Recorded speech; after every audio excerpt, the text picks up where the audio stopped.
Good morning guys, welcome back sa channel natin. So today, ayusin natin yung Mio Sporty ng pinsan ko. Shoutout nga pala sa nagpagawa, Romeo Lazaro. I-condition lang natin guys yung Mio Sporty niya. Ang nangyayari dito, pag pinipiga natin to guys, itong kanyang throttle ay para siyang nalulunod, so hindi tumutuloy yung andar niya. So sa unang piga guys, okay siya. Pero pag inarangkada mo na siya, so wala na siyang power. Tapos yung mga tagas sa makina niya, sa head, cylinder head, ayusin natin. Papalitan natin ng mga oil seal, o-ring, kung ano yung papalitan doon. Pakita ko na lang sa inyo mamaya. Tapos yung brake sa likod, ayusin natin. So mahina na yung preno. Ayan. Tapos guys, kung ano pa yung makita ko dito, sabihin ko na lang, papakita ko na lang sa inyo mamaya pag inayos natin. And i-change oil na rin pala natin to guys. And Ayama lube yung gamit natin dyan. Tapos gear oil, wala pa tayong gear oil, bibili tayo mamaya. Papalitan na rin natin ng gear oil to. And guys, so baklasin muna natin itong cover para makita natin yung mga gagawin natin. Okay guys, update lang tayo. So ito na po yung mga tinanggal natin dito. Tinanggal ko na po yung footboard, yung cover dito, engine cover. Yung sa ilalim guys, yung araro niya. Ito yun guys, ayun. Yun yung mga tinanggal pa natin dito. So nakita na nga natin dito guys, ayun o. Yung tagas-tagas na langis niya guys. So sa kabila tayo. Ito guys. Ayan. So makikita nyo yun o. Kadiri, puro langis. Ayan. So ang gagawin natin dito guys, papalitan natin yung o-ring nito. Malamang dito yan tumatagas. Itong cover na to para sa timing sprocket. May o-ring kasi yan guys. So papalitan natin yun mamaya. Tapos ito, yung tappet na yan, papalitan na rin natin yung pinaka o-ring nito. May o-ring din kasi ito guys. Pero ito guys, hindi na natin papalitan kasi wala naman tagas dito. Dito lang siya. Tsaka ito. Tapos check natin yung naka drain bolt nya. Check natin. Alam ko may o-ring din yun. Papalitan na rin natin. Ayan. Yun lang muna yung magagawa natin dito guys. So pagka napalitan natin yun, observe ulit natin yan. Pero kapag may tagas pa rin yan guys, kailangan nito is top overhaul na para mapalitan yung mga gasket para ma-check ng maayos. Pero ito guys, hindi pa naman to pinapa-top overhaul. Pagka babawasan lang natin yung mga langis-langis. Ayan. So mamaya pala guys, bubuksan rin natin yung CVT nya. Tapos yung air cleaner nya, papalitan na rin natin yun. Tignan natin kung papalitan na. So i-drain muna natin yung langis neto guys. So gamit tayo dito guys ng 14mm na socket wrench para matanggal. Luluwagan muna natin dito guys. Luwagan muna natin siya. Dahan-dahan lang.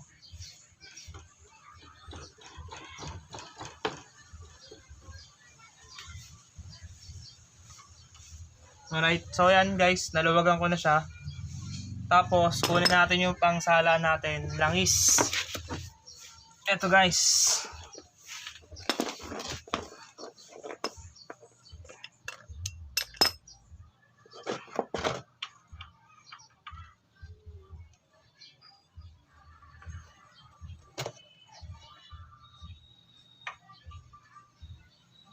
So ito na mga boss. Ito guys, huwag nyo kakalimutan yung filter nya. Ay! So yan guys, yung total na langis nya. Ayan. Ito guys oh.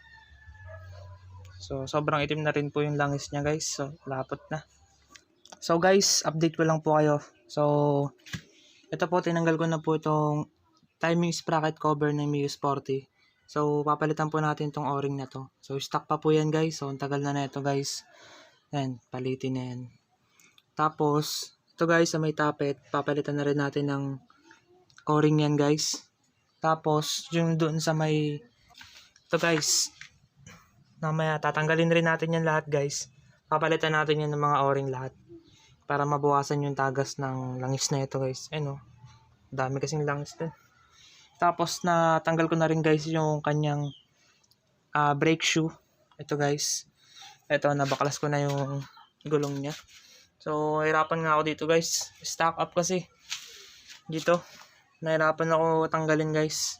So, ingat na lang po sa pagtanggal na ito kasi stock up to guys pag matagal. Ayan. Papalitan na natin yung brake shoe. Ito yun. So, mamaya bibili tayo mga pyesa. Tanggalin natin yung filter niya dun guys. Papalitan na rin natin. Titignan muna natin pala kung papalitan. Tsaka natin. Tapos, ito guys. Check upin na rin natin tong panggilid niya.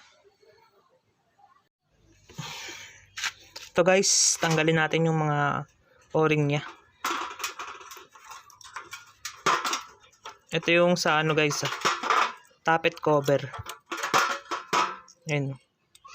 Tayo nyo guys, yung tigas na. Ay, naputol na siya. So, hahanap tayo na ito guys. Sobrang tigas oh. Ayan. Tapos yung sa drain bolts, ito yun sa ilalim. Palitan na rin natin to guys. Hanap tayo na ito. Yun o. Ito guys. Yan. Itong mga to, maghahanap tayo na ito mamaya. Kapag mga ganito guys, mas okay kung original part yung bibilin natin. Tsaka to. Yung sa sprocket, timing sprocket cover. So mga original yung hahanapin natin yan. Yan yung oil filter guys oh. Wow. Baklasin natin.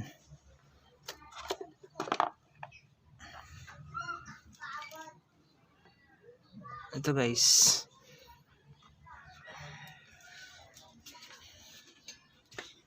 Yan mga boss. Diba? So wala na talaga guys.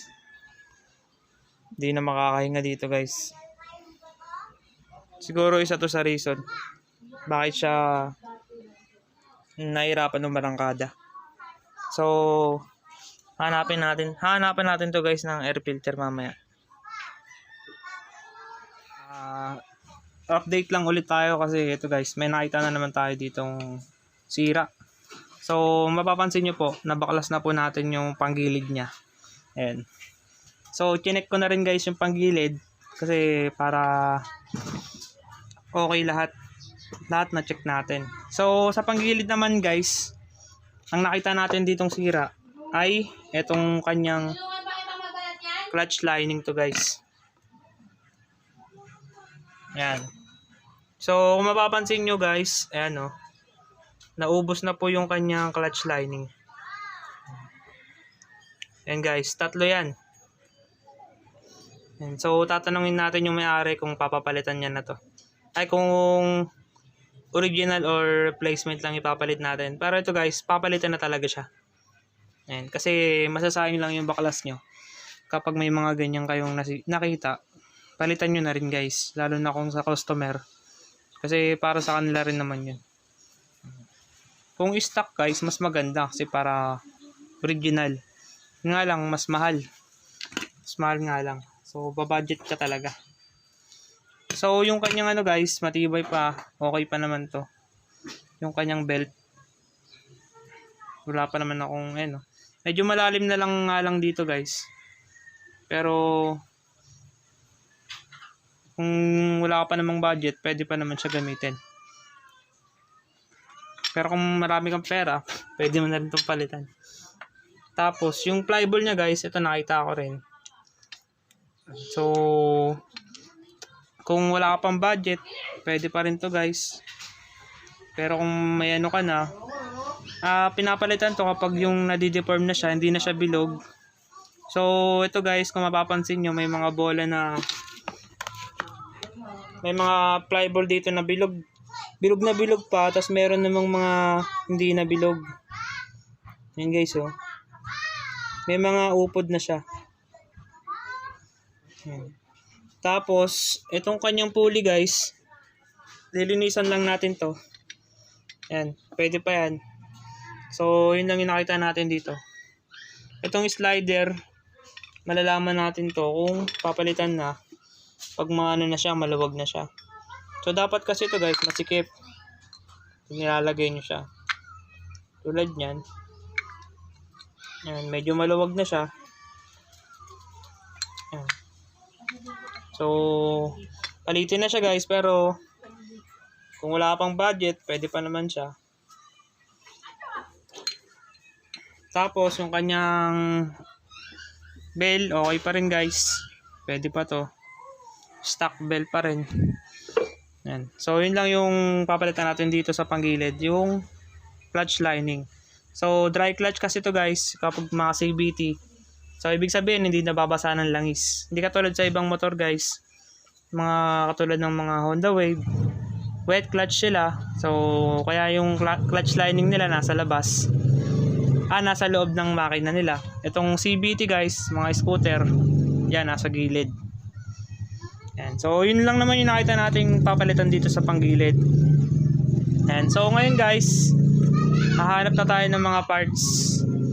Yung mga kanina pinakita ko, air filter, tapos air filter pala, tapos o-ring. Kasi ito, hahanap na tayo ng mga parts niyan. So, update ko na lang kayo guys maya-maya. Alright, so yun mga boss. Ito, nakabili na tayo ng air filter. Ito guys, sa Yamaha tayo bumili. Tapos, ito guys, yung o-ring. Ayan, para sa sprocket, engine sprocket cover. Timing sprocket cover pala. Ito guys, yung sa tappet cover. Tapos, yung sa drain bolt, oil seal. O-ring pala, o-ring. Ayan. So, ikakabit na natin yan guys.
Guys, yung ginawa nating Mio Sporty. Ito na guys, iti-test drive natin siya. So ito na yung mga pinalitan natin dito guys. Ayan. So nagpalit tayo dyan ng air cleaner. ko nga guys, kasi tignan nyo naman ng itsura na ito. Ayan, so wala na talagang hingahan ang makina. Tapos mga oil seal guys, pinalitan natin. Brake shoe. Tapos yung langis niya pala guys, so hanggang dito na lang siya. Wala na siyang 600 ml. So ayun, no. Diba guys, sobrang kulang na yung langis. So palapit na to sa ano guys, sa katotohanan. Palapit na sa katotohanan ng katok. So hindi ko na napakita guys yung buong ano, yung buong paggawa ko dito, no. Pero nakita nyo naman, pinakita ko naman sa inyo yung mga importante. Okay. So tara guys, test drive natin siya.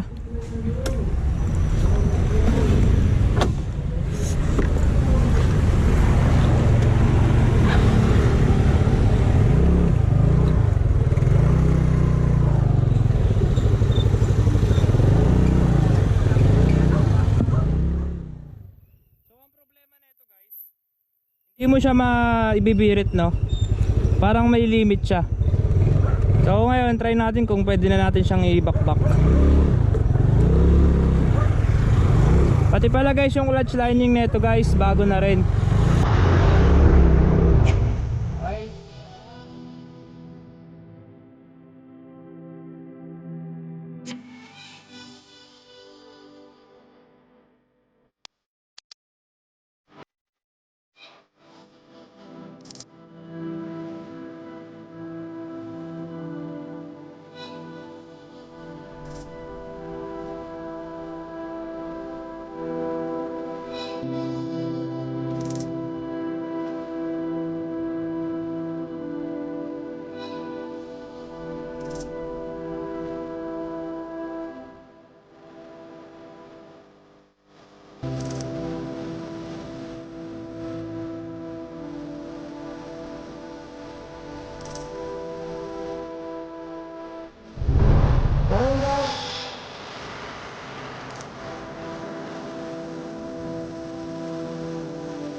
Lately, I've been lying to myself.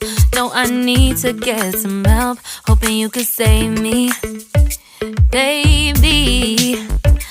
Put our pictures on the shelf. Swore I'm over you, oh well, it's not that easy.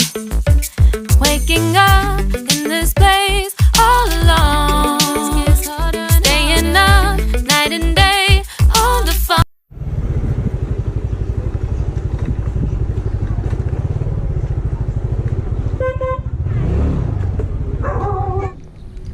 Ito na guys, natin na natin yung motor. So nakabike na ngayon tayo. So panis. Sarap pala mag vlog ka habang nakabike, no? Kasi ano, ayan, bikers, oh. Ayun pala guys, shoutout pala dun sa nagpagawa sa akin, sila Sir ano, Romeo Lazaro. Pati yung anak po nila si Enzo. Shoutout na Enzo Lazaro. Makulit. So bikers.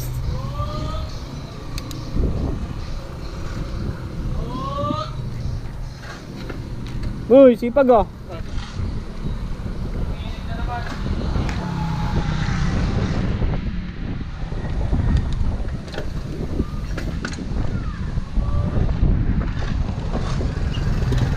Alright guys, so yun lang guys. Dito ko natatapusin yung vlog natin ngayon para sa Mio Sporty na to.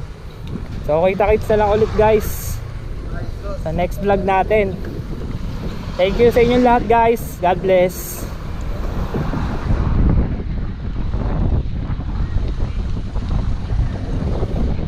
Sarap mag-bike.